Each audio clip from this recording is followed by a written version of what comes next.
वट सावित्री पूर्णिमा की कथा।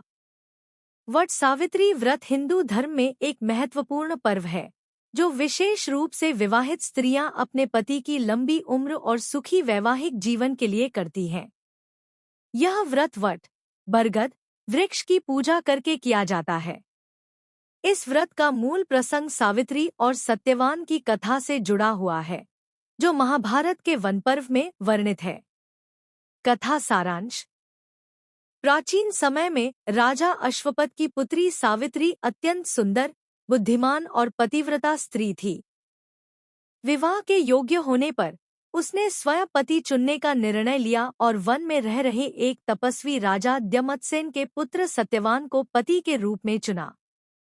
हालांकि नारद मुनि ने सावित्री को बताया कि सत्यवान एक गुणी और धर्मात्मा तो है, लेकिन उसकी आयु बहुत ही कम है, केवल 1 वर्ष शेष है। सावित्री ने यह सुनकर भी सत्यवान से विवाह किया और अपने धर्म पर अटल रहने का व्रत लिया। विवाह के बाद सावित्री अपने ससुराल गई और वहां रहकर सेवा करने लगी। जब सत्यवान की मृत्यु का दिन आया, वह उसके साथ जंगल गई।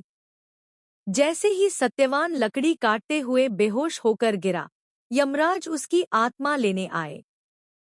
सावित्री यमराज के पीछे पीछे चलने लगी। यमराज ने उसे बार बार समझाया कि वह लौट जाए, पर सावित्री अपने धर्म, ज्ञान और सच्ची श्रद्धा से उन्हें प्रभावित करती रही। प्रभावित होकर यमराज ने उसे वर मांगने को कहा।